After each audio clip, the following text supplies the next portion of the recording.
Jennifer Pan, lahir tahun 1986 dari pasangan Hui Han Pan dan istrinya Beach Ha. Adiknya, Felix, lahir 3 tahun kemudian. Hui Han Pan dan Beach Ha merupakan contoh pasutri imigran Vietnam yang hidupnya cukup sukses di Kanada. Tahun 1979, kedua insan ini mengadu nasib ke Kanada sebagai pengungsi politik. Mereka datang secara terpisah, kemudian bertemu, saling jatuh cinta, dan akhirnya menikah. Hidup sebagai perantau, mereka berusaha mandiri, bekerja keras membangun ekonomi rumah tangga. Meski berbeda divisi, mereka bisa bekerja di perusahaan yang sama yakni di Magna International, sebuah pabrik onderdil mobil di Aurora. Kelahiran kedua anak yang lucu, membuat pasangan ini semakin giat bekerja. Dengan hidup hemat, pasutri ini berhasil meningkatkan kondisi ekonomi keluarga dan mampu membeli rumah yang terhitung besar di kawasan tenang di Markham, Scarborough. Tingkat ekonomi mereka tercermin dari 2 mobil keluaran terbaru yang terparkir di garasinya. Bahkan untuk menghadapi hari tua, mereka sudah punya deposito sekitar 2,6 miliar rupiah. Sama-sama pernah hidup susah saat muda, pasutri ini mendidik kedua anaknya dengan keras dan disiplin agar mereka mampu menuai sukses di kemudian hari. Mereka berharap anak-anaknya tidak hidup miskin. Apa yang dilakukan pasangan Hui Han sepintas memang lazim seperti yang dijalankan orang tua pada umumnya. Meski bila diperhatikan lebih dekat ada kesan mereka terlalu protektif, anak-anaknya melakukan apa yang mereka inginkan. Bayangkan, pada usia 4 tahun ketika balita seusianya masih suka bermain, Jennifer sudah diikutkan sekolah piano, dan beruntung si anak memang berbakat. Saat duduk di bangku sekolah dasar, Jennifer mengumpulkan banyak sertifikat penghargaan dan beberapa piala kejuaraan di sekolah. Selain les piano, Jennifer juga kursus ski individual, sampai pernah cedera karena ada tulang sendi di kakinya yang patah. Pendek kata, sedari kecil kegiatan bocah ini sudah amat padat. Setiap hari Jennifer baru pulang dari bermacam kegiatan pada pukul 10 malam. Kemudian masih harus mengerjakan PR, sebelum akhirnya tidur karena lelah. Sesungguhnya, lingkaran pergaulan Jennifer cukup luas. Dengan postur tubuh 170 cm, ia lebih tinggi di antara gadis-gadis Asia di sekolahannya. Dengan kacamata tipis, Jennifer tampak manis meski ia tidak senang memakai make-up. Bahkan rambutnya pun dibiarkan tergerai seadanya. Kegiatan non-pelajaran yang dilakukan selain les, yakni bergabung dalam orkestra sekolah dengan main flute. Sementara olahraganya adalah bela diri wushu. Menurut seorang teman yang tidak mau disebut namanya, penampilan Jennifer yang smart dan optimis sebenarnya hanyalah kamuflase. Sesungguhnya di balik semua itu, Jennifer adalah pribadi yang tersiksa, tak percaya diri, dan kering dari belayan kasih dari orang-orang terdekatnya terutama orang tua. Di lain pihak, di depan orang tuanya Jennifer berusaha agar selalu tampak seperti sosok anak yang mereka harapkan. Ketika gagal sebagai juara pertama lomba ski, Jennifer mencoba menutup-nutupi kekecewaannya tersebut dari orang tuanya. Ia takut orang tuanya terutama sang ayah akan ikutan sedih. Menjelang akhir kelulusan SMP, Han dan Beach berharap anaknya akan ditunjuk untuk berpidato perpisahan mewakili teman-teman, atau paling tidak memperoleh piala juara kelas. Namun ternyata Jennifer tidak mendapatkan apa-apa. Tentu saja ini membuat si gadis dan orang tuanya sangat kecewa. Ia merasa kerja kerasnya selama ini tidak mendapat penghargaan. Namun di depan teman-temannya, Jennifer mengaku tidak mempermasalahkan hal tersebut. Ia merasa perlu memakai topeng bahagia. Padahal, ketika di sekolah dasar dia termasuk anak yang pandai, tetapi selama di bangku SMP, nilai untuk sebagian besar mata pelajarannya hanya 70, kecuali mata pelajaran musik yang memang dia kuasai benar. Dari sinilah sandiwara dimulai. Berbekal formulir lama yang direkayasa dengan fotokopi sehingga jadi baru, Jennifer memalsukan ijazah SMP yang nilai rata-ratanya A. Hui Han Pan adalah tipe ayah yang kolot dan ketat dalam mengawasi anak gadisnya. Jauh berbeda dengan Beach sang ibu yang lembut meski juga protektif. Biasanya Han akan menjemput Jennifer pulang dari sekolah, lalu mengawasi kegiatan ekstrakurikuler sang anak. Ia melarang anaknya ikut dalam kegiatan dansa, karena menurutnya kegiatan tersebut tidak produktif. Kalau ada undangan pesta dari teman-temannya, sang ayah akan melakukan seleksi dengan ketat. Sementara untuk hal pacaran, tentu sang ayah akan melarang dengan keras. Jen hanya diperbolehkan berpacaran setelah masuk universitas. Bila ada kegiatan yang mengharuskan Jennifer menginap di rumah teman, Han dan Beach akan mengantar dan menjemputnya sendiri.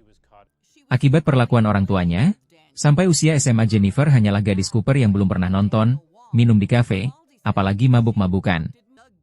Bila Han dan Beach menganggap perlindungan dan penjagaan atas putrinya adalah manifestasi perhatian dan kecintaan orang tua, bagi Jennifer dan teman-temannya itu adalah tirani.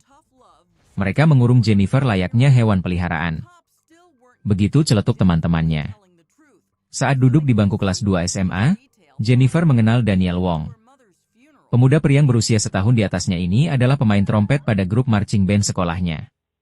Awalnya hubungan mereka hanya sebatas pertemanan biasa, hingga akhirnya makin dekat ketika band mereka melakukan lawatan ke Eropa pada tahun 2003. Daniel telah menyelamatkan aku, pada saat aku terserang asma, kata Jennifer. Ketika itu, usai mengadakan pertunjukan dalam lawatan tersebut, Jennifer sempat pingsan, yang kemudian ditolong oleh Daniel. Itulah awal benih cinta Jen kepada Daniel. Karena ijazah SMP Jennifer nilainya bagus-bagus, orang tuanya menganggap nilai ijazah SMA pastilah juga bagus. Padahal kenyataannya, rata-rata nilai Jen hanya B. Nah, untuk tidak mengecewakan orang tua, lagi-lagi Jennifer memalsukan ijazah SMA-nya. Kepada orang tuanya, ia mengaku sudah diterima di Universitas di Ryerson dan akan mulai perkuliahan di musim gugur yang akan datang. Rencananya, 2 tahun ia akan mengambil sains untuk kemudian melanjutkan ke Universitas Toronto untuk program studi farmasi seperti yang diharapkan sang ayah. Kabar baik ini tentu saja diterima Han dengan sukacita. Ia bahkan memberi hadiah laptop kepada Jennifer. September, Jennifer pura-pura mengikuti pekan orientasi mahasiswa.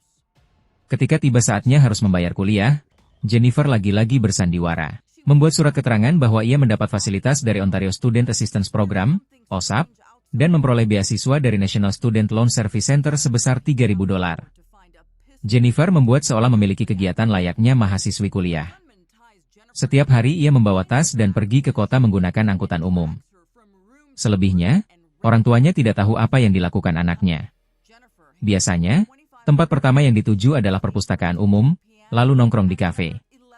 Kalau tidak, mengunjungi Daniel di universitas tempat sang kekasih kuliah. Setelah itu cari duit, jadi pelayan paruh waktu di resto Boston Pizza, tempat Daniel juga bekerja. Sore harinya ia memberi kursus piano. Agar kehidupan penyamarannya tetap terjaga, Jennifer selalu berbohong kepada teman-temannya. Ia bahkan mendramatisasi cara ayahnya mengintervensi kegiatannya dengan mengatakan bahwa ayahnya menyewa seorang detektif swasta yang selalu membuntutinya kemana dia pergi. 2 tahun berlalu, seperti janjinya kepada sang ayah, Jennifer kemudian mendaftar ke Universitas Toronto untuk program studi farmasi. Namun, karena lokasi universitas tersebut cukup jauh di kota, Jennifer usul agar ia diperbolehkan 3 hari dalam seminggu tinggal di rumah temannya, supaya tidak capek pulang pergi tiap hari pakai angkutan umum. Mendengar usulan tersebut, sang ibu Beach meyakinkan suaminya untuk mengizinkan permintaan si anak. Padahal kenyataannya, dari Senin hingga Rabu ia tinggal di rumah Daniel di kawasan Ajax. Kepada orang tua Daniel pun Jennifer berbohong bahwa ia telah diizinkan oleh orang tuanya.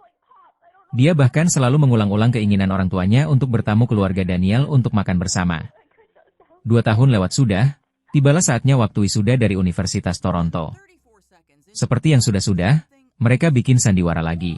Jennifer dan Daniel menyewa seorang ahli grafis yang didapatnya secara online, untuk membuat formulir transkrip nilai palsu, dengan sebagian besar nilainya A. Kepada orang tuanya, Jennifer mengatakan, karena jumlah wisudawan-wisudawati kali ini banyak sedangkan tempat duduknya tidak mencukupi, undangan dibatasi. Kampus membatasi tiap wisudawan hanya diberi jatah 1 pendamping. Nah, dengan dalih tidak tega kalau hanya salah satu orang tuanya yang diperbolehkan masuk sedangkan satunya menunggu di luar, Jennifer memberikan tiketnya kepada teman. Kenapa Jennifer bisa bertingkah seperti ini? Sepertinya gadis ini terus mengembangkan strategi mental dari satu kebohongan ke kebohongan berikutnya. Saya mencoba melihat diri saya pada diri orang lain, dan saya bukan seperti orang yang saya lihat. Rasionalisasi di benak saya mengatakan, saya harus tetap mempertahankan ini. Kalau tidak saya akan kehilangan semuanya, kata Jennifer.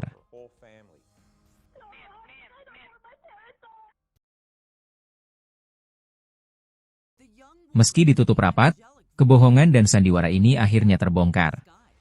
Selama ini untuk mendapatkan waktu longgar yang digunakan foya-foya, kepada orang tuanya Jennifer mengaku kerja sosial di laboratorium pemeriksaan darah di SickKids. Jam kerjanya terkadang sampai larut malam dari Jumat sampai akhir minggu. Itulah sebabnya ia sering menginap di rumah teman. Dari sini Han mulai curiga. Bekerja di laboratorium tapi kok Jennifer tidak punya jas lab dan tanda pengenal lain?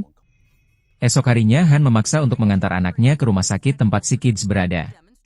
Beach sampai merasa perlu membuntuti sang putri masuk ke dalam rumah sakit, namun akhirnya kehilangan jejak. Karena penasaran, malam harinya mereka menelepon teman Jen, yang dengan suara gemetar menjawab bahwa Jennifer tidak menginap di rumahnya. Akhirnya semua sandiwara ini terbongkar. Kebohongan Jennifer terkuak. Di depan orang tuanya, pagi itu Jennifer mengaku salah. Semua yang dia lakukan selama ini bohong. Ia tak pernah kerja sosial di Sea Kids, tidak pernah kuliah di Universitas Toronto, bahkan tidak lulus SMA. Ia mengaku bahwa selama ini lebih sering menginap di rumah Daniel. Perasaan orang tua Jen seperti disambar petir mendengar pengakuan sang putri. Terdorong emosi yang memuncak, Han mengusir putrinya keluar dari rumah dan tak boleh kembali lagi. Beberapa saat kemudian setelah dibujuk-bujuk Beach, kemarahan Han mereda, Jennifer boleh tetap tinggal di rumah. Namun ia harus dihukum. Laptopnya disita, selama 2 minggu tak boleh pegang ponsel. Ia tak boleh berhubungan dengan Daniel. Semua kegiatan dan pekerjaan di luar rumah dihentikan, kecuali mengajar piano. Februari 2009, di laman akun Facebooknya Jennifer menumpahkan kekesalan hatinya, setelah dikurung di rumah selama 2 minggu. Tinggal di rumah sendiri, tapi rasanya seperti hidup dalam penjara. Tak ada seorang pun yang mau mengerti saya. 2 orang itu pun tidak mengerti. Saya sepertinya sebuah misteri, tulis Jen. Setelah 2 minggu berada di rumah, ia diperbolehkan keluar rumah untuk mengikuti les beberapa mata pelajaran untuk menyelesaikan sekolah SMA-nya. Tapi kenakalannya kambuh. Di sela-sela waktu mengajar piano, ia masih berhubungan mengunjungi Daniel. Musim semi tahun 2010, secara kebetulan Jennifer bertemu dengan teman lama semasa SD yakni Andrew Montemayor. Dalam obrolannya, Andrew bercerita ia pernah merampok orang dengan todongan pisau. Kebetulan hubungan Andrew dengan ayahnya juga bermasalah. Mereka kerap bertengkar, bahkan Andrew mengaku pernah ingin membunuh ayahnya. Pengakuan Andrew mengusik dan meracuni pikiran Jennifer. Ide membunuh orang tuanya berkali-kali terlintas di benaknya. Jennifer membayangkan, bisa jadi hidupnya akan lebih enak dan nyaman tanpa kehadiran orang tua di sekitarnya. Gayung pun bersambut ketika suatu hari ide gila ini disampaikan pada Daniel. Bahkan kedua insan ini sempat merancang skenario kejahatan dengan menyewa profesional untuk membunuh Han dan Beach, kemudian merampok uang jatah warisan yang diperkirakan sekitar $500.000. Setelah itu mereka kabur dan hidup bersama di suatu tempat dengan tenang tanpa gangguan dari orang tua yang selalu campur tangan. Daniel memberi Jennifer sebuah ponsel dengan nomor khusus yang hanya mereka berdua yang tahu. Selanjutnya, nomor itulah yang selalu mereka gunakan untuk berkirim SMS atau membicarakan hal-hal khusus. Termasuk saat Daniel meminta Jennifer menghubungi nomor temannya bernama Lanford Crawford yang bisa membantu mengatasi masalah Jennifer dengan imbalan yang tidak terlalu mahal. Sore itu Jennifer lagi asyik menonton acara TV di kamar tidurnya. Sedangkan sang ayah Han sedang mendengarkan siaran berita di lantai bawah, sebelum akhirnya sekitar pukul 8:30 malam pergi ke kamarnya untuk tidur. Beach masih berada di luar rumah, menghadiri pesta di rumah temannya. Felix yang kuliah di Universitas S1 MCHE Pronunciation Master tidak berada di rumah. Lebih kurang pukul 9:30 malam Beach pulang, berganti piyama lalu menonton TV di ruang tengah.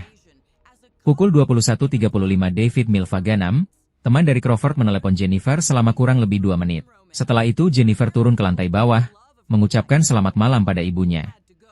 Setelah itu ia menuju ke pintu utama dan berpura-pura untuk menguncinya. Pukul 22.02, terlihat lampu di ruang belajar lantai 2 menyala. Dicurigai ini merupakan kode untuk para tamu yang berada di luar rumah untuk masuk. Semenit kemudian lampu tersebut dimatikan. Pada pukul 22.05, Milvagana menelepon kembali. Sekitar 3,5 menit Jennifer terlibat percakapan dengan sang penelepon. Tak lama setelah itu, terdengar langkah-langkah kaki dari luar membuka pintu dan memasuki rumah. Mereka adalah Crawford, Milvaganam, dan pria bernama Eric Carty. Tampak ketiga orang tersebut membawa senjata masing-masing. Seorang menodongkan pistolnya ke Beach, yang satu mencari Han di kamarnya lalu membawanya ke ruang tamu dengan todongan senjata.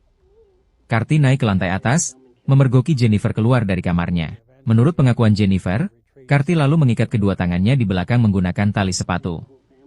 Lalu si penjahat mendorongnya masuk kamar kembali. Di situ Jennifer menyerahkan sebanyak $2.500.